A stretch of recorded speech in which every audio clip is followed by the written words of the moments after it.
পাঞ্জাবে হবে, কেরালে হবে, সব জায়গায় হবে। কিন্তু আপনি থাকবেন পদে আর বাংলায় এসআইআর হবে, তা তো হবে না। এই ভোটেই তো মহারাষ্ট্রে আপনারা জিতেছেন, এই ভোটেই তো হরিয়ানায় জিতেছেন। তাহলে আগে তো এই রাজ্য সরকারগুলোর পদত্যাগ করা উচিত।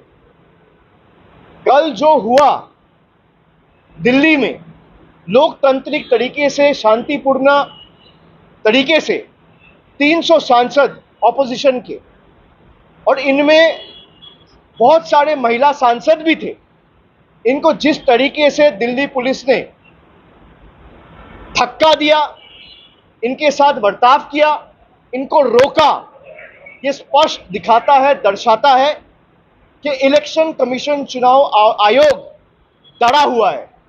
इनके पास हमारे सवाल के कोई जवाब नहीं है।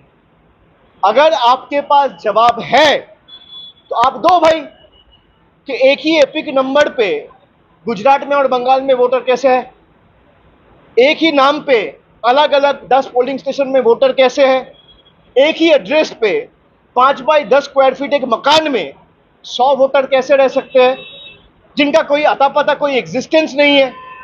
और इलेक्शन कमीशन अगर कह रहा है कि वोटर लिस्ट में गलती है, ऑपोजिशन के सारी पार्टी कह रहा है कि एसआईआर नहीं होना चाहिए, मैं इलेक्शन कमीशन को कहूंगा कि चलिए मैं मानता हूं आप सही कह रहे हो, तो पहला तरीका क्या होना चाहिए, पहला स्टेप क्या होना चाहिए?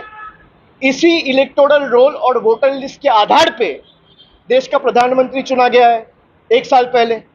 इसी वोटर लिस्ट और इलेक्टोरल रोल के आधार पर बीजेपी के 240 सांसद चुने गए हैं।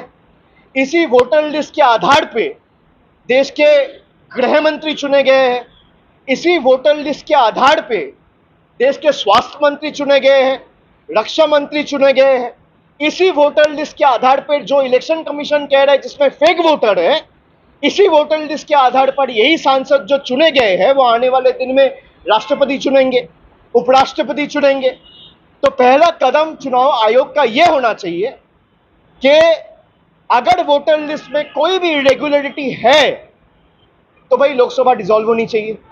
आप लोकसभा डिसॉल्व करिए, पूरा देश में एसआईआर करिए, कोई दिक्कत नहीं है।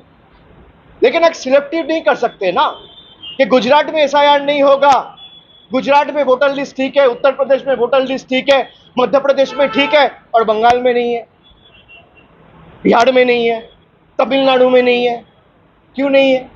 आपको पता है कि बिहार में अगर लोग वोटाधिकार, अपना लोकतांत्रिक अधिकार प्रयोग करेंगे तो आप हारोगे, आप चुनाव जीत नहीं सकते लोकतंत्र तरीके से। तो आप लोग का जो हक है, जो डेमोक्रेटिक राइट है, वो छीनना चाहते हैं। ये एक तरफा तो हो नहीं सकता।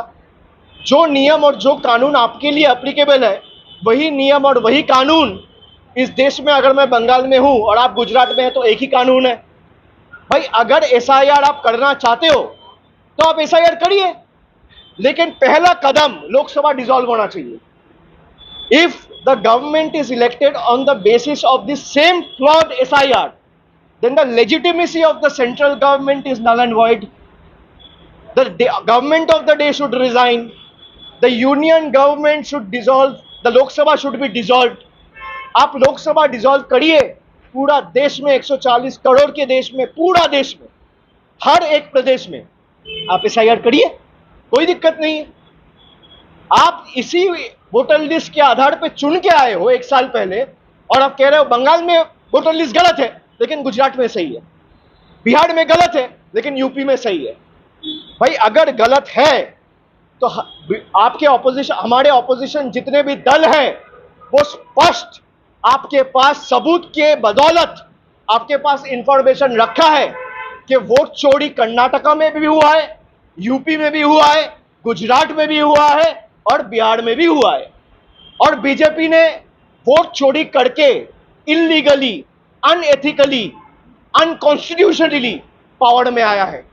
अगर एसआईआर होगा तो पूरा देश में होगा और उसके लिए पहला कदम प्रधानमंत्री से लेकर पूरा कैबिनेट को इस्तीफा देना होगा, लोकसभा डिसॉल्व करना होगा, उसके बाद आप एसआईआर करिए। ठीक है, ये मैं स्पष्ट करता हूं। बहुत बहुत शुक्रिया। এয়ার ইনফ্রাস্ট্রাকচারের উদ্যোগে অহনা অ্যাপার্টমেন্ট বারাসাতের হৃদয়পুরে নৃপেন ঘোষ সরণিতে তৈরি হচ্ছে নতুন আবাসন প্রকল্প। থাকছে একগুচ্ছ বিশেষ সুবিধা, লিফট থেকে শুরু করে ডিপ টিউবওয়েল, এছাড়াও থাকছে সাউন্ড প্রুফ জেনারেটর এবং কার পার্কিং এর সুবিধাও। এখানে 2 এবং 3 BHK ফ্ল্যাট রয়েছে। এছাড়াও থাকছে আরও একগুচ্ছ বিশেষ সুবিধা। বিস্তারিত জানতে ফোন করুন স্ক্রিনে দেওয়া ফোন নম্বরে। সাধ্যের মধ্যে স্বাদ পূরণ।